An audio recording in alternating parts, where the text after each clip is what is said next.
श्री गरुड़ पुराण अध्याय 1। इस अध्याय में भगवान विष्णु तथा गरुड़ के संवाद में गरुड़ पुराण स्वरोद्धार का उपक्रम, पापी मनुष्यों की इस लोक तथा परलोक में होने वाली दुर्गति का वर्णन, 10 गात्र के पिंडदान से यातना देह का निर्माण, धर्म ही जिसका सुदृढ़ मूल है, वेद जिसका स्कंद तना है, पुराण रूपी शाखाओं से जो समृद्ध है, यज्ञ जिसका पुष्प है और मोक्ष जिसका फल है, ऐसे भगवान मधुसूदन रूपी पादप जैसे वृक्ष सबको आश्रय देता है, वैसे ही भगवान भी अपने चरणाविंद में आश्रय देकर सबकी रक्षा करते हैं। इसलिए भगवान मधुसूदन को यहाँ पादप वृक्ष की उपमा दी गई है। कल्प वृक्ष की जय हो। वेद क्षेत्र नैमिषारण्य में स्वर्गलोक की प्राप्ति की कामना से सौनादिक ऋषियों ने एक बार सहस्त्र वर्ष में पूर्ण होने वाला यज्ञ प्रारंभ किया। एक समय प्रातः काल के हवनादि कृत्यों का संपादन करके उन सभी मुनियों ने सत्कार किए गए आसनासीन सूत की महाराजा से आदरपूर्वक यह पूछा। ऋषियों ने कहा, हे सूत जी महाराज, आपने सुख देने वाले देव मार्ग का समस्त निरूपण कीजिए। इस समय हम लोग भयावह यम मार्ग के विषय में सुनना चाहते हैं। आप सांसारिक दुखों को और उस क्लेश के विनाशक साधन को तथा इस लोक और परलोक के क्लेशों को यथावत वर्णन करने में समर्थ है, अतः उसका वर्णन कीजिए। सूत जी बोले, हे मुनियों, आप लोग सुने, मैं अत्यंत दुर्गम यम मार्ग के विषय में कहता हूँ, जो पुण्यात्मा जनों के लिए सुखद और पापियों के लिए दुखद है। गरुड़ जी के पूछने पर भगवान विष्णु ने उनसे जैसा कुछ कहा था, मैं उसी प्रकार आप लोगों से के संदेह की निवृत्ति के लिए कहूँगा। किसी समय वैकुंठ में सुखपूर्वक विराजमान परम गुरु श्री हरि ने विंदिता पुत्र गरुड़ जी के विनय से पूछा। गरुड़ जी ने कहा, हे देव, आपने भक्ति मार्ग का अनेक प्रकार से मेरे समक्ष वर्णन किया है और भक्तों को प्राप्त होने वाली उत्तम गति के विषय में भी कहा है। अब हम भयंकर यम मार्ग के विषय में सुनना चाहते हैं। हमने सुना है कि आपकी भक्ति से विमुख प्राणी वही नरक में जाते हैं। भगवान का नाम सुगमतापूर्वक लिया जा सकता है, जहाँ प्राणी के अपने वश में है तो भी लोग नरक में जाते हैं। ऐसे अधम मनुष्यों को बार बार धिक्कार है। इसलिए हे भगवान, पापियों को जो गति प्राप्त होती है तथा यम मार्ग में जैसे वे अनेक प्रकार के दुख प्राप्त करते हैं, उसे आप मुझसे कहें। श्री भगवान बोले, हे पक्षिद्र, सुनो, मैं उस यम मार्ग के विषय में कहता हूँ जिस मार्ग से पापी जन नरक की यात्रा करते हैं और जो सुनने वालों के लिए भी भयावह है।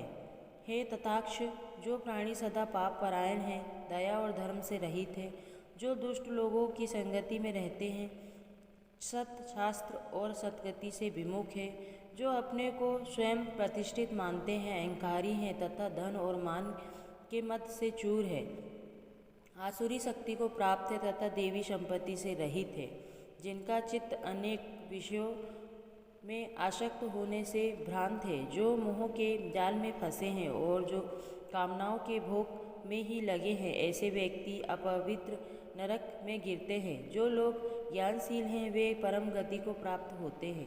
पापी मनुष्य दुखपूर्वक यम यातना प्राप्त करते हैं। पापियों को इस लोक में जैसे दुख की प्राप्ति होती है और मृत्यु के पश्चात वे जैसी यम यातना को प्राप्त होते हैं, उसे सुनो।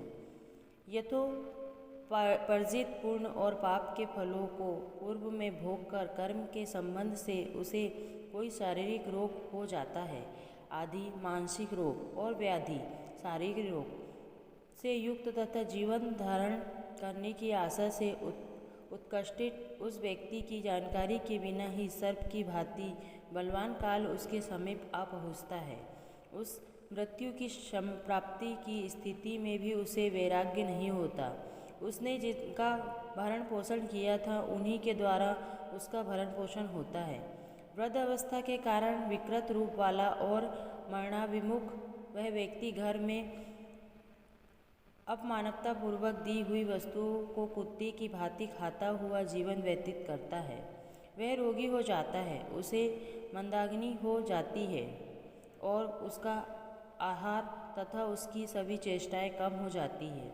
प्राणवायु के बाहर निकलते समय आंखें उलट जाती है, नाड़ियाँ कफ से रुक जाती है और उसे खांसी और श्वास लेने में प्रयत्न करना पड़ता है तथा कंठ से दूर दूर से शब्द निकलते लगते हैं। चिंतामग्न स्वजनों से घिरा हुआ तथा सोया हुआ वह व्यक्ति कालपास के वशीभूत होने के कारण बुलाने पर भी नहीं बोलता। इस प्रकार कुटुंब के भरण पोषण में ही निरंतर लगा रहने वाला जितेंद्रिय व्यक्ति अंत में रोते बिलखते बंधु बांधवों के बीच उत्कट वेदना से संज्ञा शून्य होकर मर जाता है। हे गरुड़, उस अंतिम क्षण में प्राणी को व्यापक दिव्य दृष्टि प्राप्त हो जाती है, जिससे वह लोक परलोक को एकत्र देखने लगता है अतः चकित होकर वह कुछ भी नहीं कहना चाहता।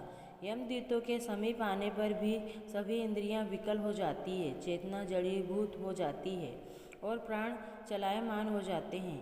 आतुर काल में प्राण वायु के अपने स्थान से चल देने पर एक क्षण भी एक कल्प के समान प्रतीत होता है और 100 बिच्छुओं के डंक मारने जैसी पीड़ा होती है।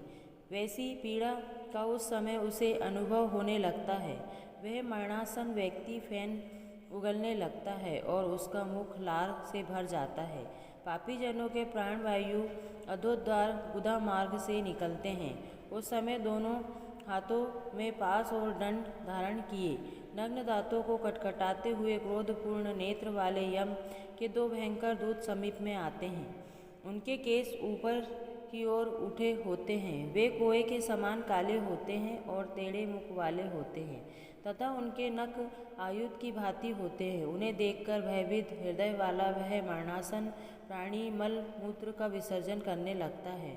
अपने 5 भौतिक शरीर से हाय हाय करते हुए निकलता हुआ तथा यमदूतों के द्वारा पकड़ा हुआ वह अनुष्ठा मात्र प्राण का पुरुष अपने घर को देखता हुआ यमदूतों के द्वारा यातना देह से ढक कर के गले में बलपूर्वक पासों से बंध कर सुदूर यम मार्ग यातना के लिए उसी प्रकार ले जाया जाता है जिस प्रकार राजपुरुष दंडनीय अपराधी को ले जाते हैं।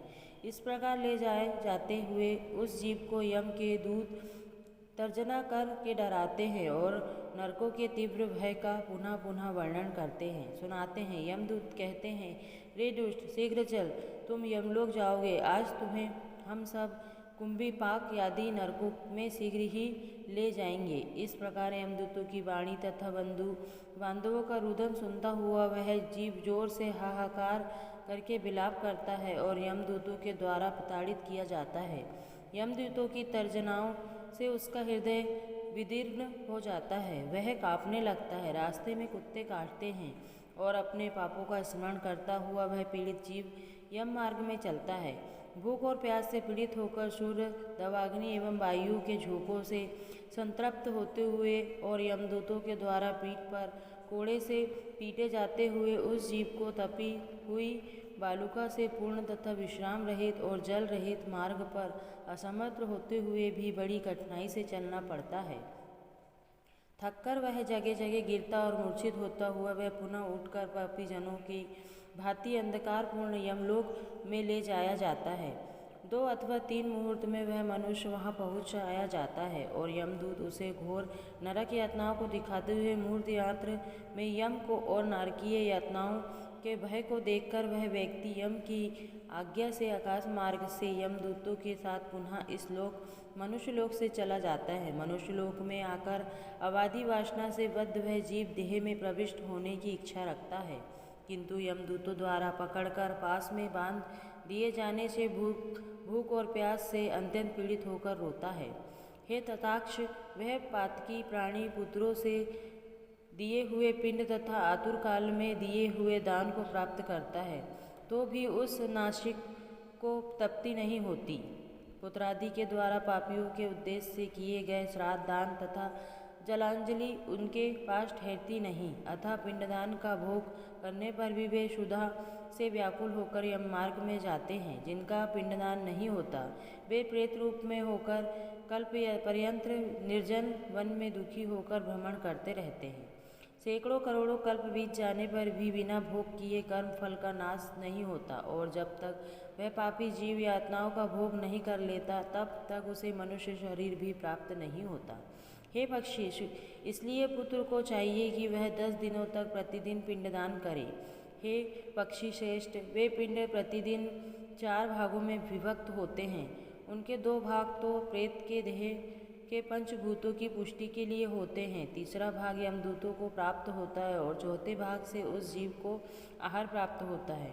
9 रात दिनों में पिंड को प्राप्त करके प्रेत का शरीर बन जाता है और 10वें दिन उसमें बल भी की प्राप्ति होती है। हे खग, मृग व्यक्ति के देह के जल जाने पर पिंड के द्वारा पुनः 1 हाथ लंबा शरीर प्राप्त होता है, जिसके द्वारा वह प्राणी यमलोक के रास्ते में शुभ और अशुभ कर्मों के फल को भोगता है।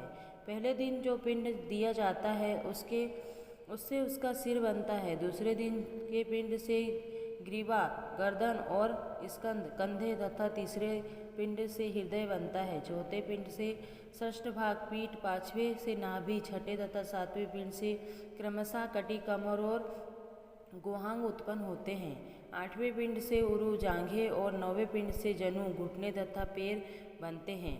इस प्रकार 9 पिंडों से देह को प्राप्त करके 10वें पिंड से उसकी क्षुधा और तृष्णा, भूख प्यास ये दोनों जागृत होती है। इस पिंडज शरीर को प्राप्त करके भूख और प्यास से पीड़ित जीव 11वें तथा 12वें 2 दिन भोजन करता है। 13वें दिन यमदूतों द्वारा बंदर की तरह बांधा हुआ वह प्राणी अकेला उस यम मार्ग में जाता है। हे खग, मार्ग में मिलने वाली वैतरणी को छोड़कर यमलोक के मार्ग की दूरी का परिणाम 86,000 योजन है। वह प्रेत प्रतिदिन रात दिन में 247 योजना चलता है। मार्ग में आए हुए इन 16 पुरों नगर को पार कर के पातकी व्यक्ति धर्मराज के भवन में जाता है। सौम्यपुर, स्वैरीपुर, नरेंद्र भवन, गंधर्वपुर, शैलागम, क्रोचपुर, क्रूरपुर, विचित्र भवन, ब्रह्मपतपुर, दुखदपुर, नानाक्रंदपुर, सुसप्त भवन, रौद्रपुर, पर्योपर्षणपुर, चिताचरणपुर तथा बहुभीतिपुर को पार करके इनके आगे यमपुरी में धर्मराज का भवन स्थित है। यमराज के दूतों के पासों से बंधा हुआ पापी जीव रास्ते भर हाहाकार करता रोता हुआ अपने घर को छोड़ करके यमपुरी को जाता है। इस प्रकार गरुड़ पुराण के अंतर्गत सरोद्धार में पापियों के इस लोक तथा परलोक के दुख का निरूपण नामक पहला अध्याय पूर्ण हुआ। जय श्री हरि विष्णु। अगले भाग के लिए हमारे चैनल को सब्सक्राइब करें। धन्यवाद।